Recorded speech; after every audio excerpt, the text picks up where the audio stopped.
Banyak orang yang terlalu mikirin nggak mau gagal bayar atau nggak mau galbay di pinjaman online resmi atau pinjol legal OJK karena takut namanya jelek di buy checking atau di slick OJK.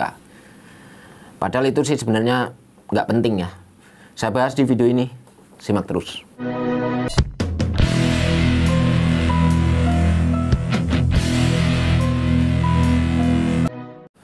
Assalamualaikum warahmatullahi wabarakatuh. Jumpa lagi di Wani Tangi Official. Bagaimana kabar teman-teman semuanya? Khususnya buat kalian yang selalu menunggu video terbaru dari Wani Tangi ya. Saya selalu berharap dan saya selalu mendoakan buat teman-teman di luar sana dalam keadaan sehat walafiat, dimudahkan segala urusannya dan pastinya dilancarkan selalu rezekinya. Amin amin ya rabbal alamin. Kali ini saya akan bahas terkait pinjol legal tetap aman di galbay dan kalian nggak perlu lagi mikirin terkait nama buruk atau blacklist slick OJK atau buy checking ya. Tapi sebelum saya lebih jauh membahas ke arah sana, saya akan kembali mengingatkan nih buat teman-teman yang mungkin tidak sengaja klik video ini padahal kalian tidak memiliki hutang di pinjaman online manapun. Saya hanya kembali mengingatkan buat teman-teman jangan pernah tergiur atau jangan pernah tergoda akan adanya iklan-iklan pinjaman online yang terus masuk di handphone kalian. Karena pada dasarnya jika kalian nekat melakukan peminjaman di pinjaman online, kalian akan banyak sekali mendapat kerugian daripada manfaat yang kalian dapatkan. Dan buat teman-teman juga nih yang sudah terlanjur memiliki hutang di pinjaman online, namun kalian sedang pusing-pusingnya mikirin bagaimana caranya membayar hutang tersebut, kalian nggak perlu khawatir. Di channel ini saya akan terus merangkul kalian, terus mensupport kalian agar kalian bisa keluar dari masalah-masalah hutang pinjaman online. Oke, kembali ke poin videonya ya, terkait buy checking atau slick OJK.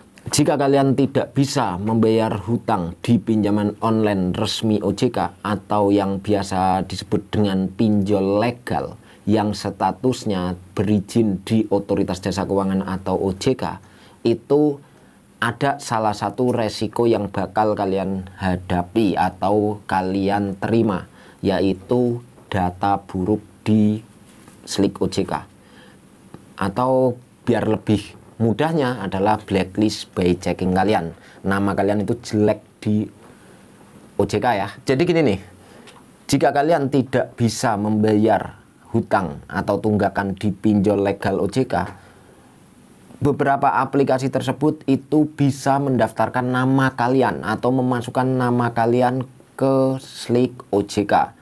Secara tidak langsung nama kalian itu di blacklist karena nasabah yang macet gitu ya.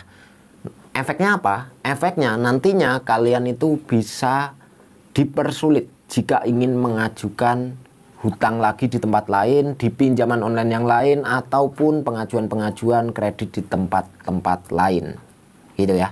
Itu resikonya yang akan kalian terima.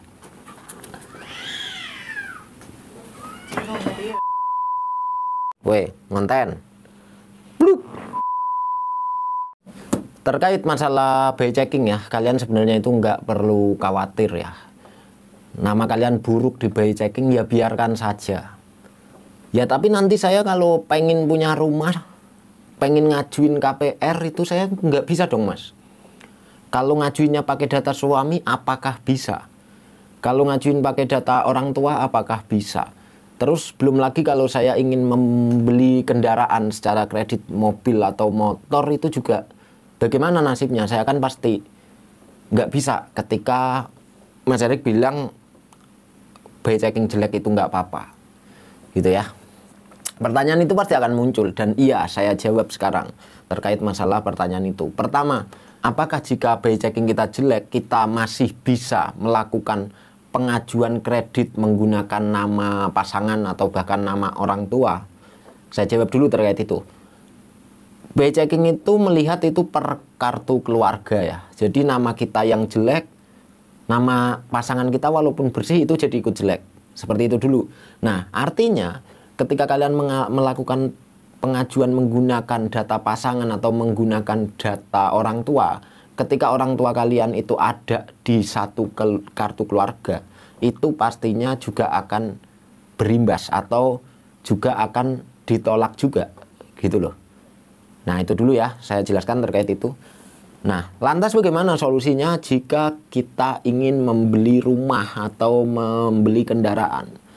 Solusinya kalian membeli rumah tersebut atau membeli kendaraan tersebut, ya kalian beli dengan cara cash, kontan, nggak usah kredit-kredit lagi. Wah kalau itu ya nggak mungkin, nggak gampang mas, kalau kita ngumpulin uang gitu-gitu itu susah mas. Bener, itu mungkin susah, tapi susah bukan berarti tidak bisa kan gitu ya. Nah saya yakin sih harusnya secara logika kalian coba merenungi lebih jauh lagi. Mendingan kalian beli cash atau mendingan beli kredit? Kalau kalian beli kredit oke lah, mungkin sebulan, 2 bulan, 3 bulan atau 1 tahun pertama kalian bisa bayar lancar.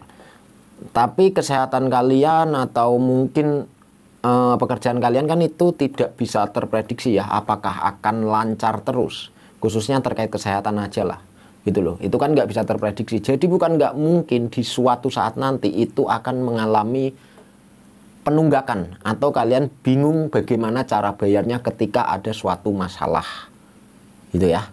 Nah itu baru terkait masalah pembayaran lancar atau tidaknya. Belum lagi, coba kalian renungkan lagi, kalian pikirkan lagi, ketika kalian mengambil atau membeli sesuatu secara kredit, itu kan bunganya biasanya itu bunganya mungkin nyaris hampir 2 kali lipat ya, atau bahkan malah lebih gitu ya. Jadi artinya sebenarnya kalian cuma dituntut untuk sabar, bisa ngumpulin uang sedikit-sedikit, nanti kalau udah terkumpul baru kalian beli cash gitu. Artinya ketika kalian dituntut kesabaran, yang bicara itu adalah kalian bisa nggak nih tahan diri untuk tidak menuruti gengsi kalian, ingin segera memiliki sesuatu tapi harus memaksakan pembayaran secara kredit. Kan gitu kelanjutannya. Jadi kalian tanyakan ke diri kalian masing-masing, bahwasanya saya sih yakin banget ya, orang itu tetap pengennya nggak punya hutang, itu lebih bagus kok. Jadi dari situlah saya menjelaskan bahwasanya by checking jelek itu tidak ada masalah, sejatinya seperti itu. Terkecuali pola hidup kalian itu akan terus ngutang terus, itu mungkin beda jawabannya. Nah oke ya, jadi masalah pinjaman online legal nggak kebayar, resikonya itu bakal buruk di by checking, itu benar adanya. Tapi yang harus kalian pikirkan itu bagaimana kalian seolah-olah itu kalian tidak peduli lagi dengan nama buruk kalian di by checking. Karena pada dasarnya nama buruk itu hanya akan berimbas ke dunia perkreditan saja, tidak akan berimbas kemana-mana. Jadi balik lagi, jangan terlalu nurutin gengsi kalian, ingin memiliki sesuatu tapi pengennya cepat punya gitu ya. Itulah pentingnya kalian untuk mengabaikan by checking.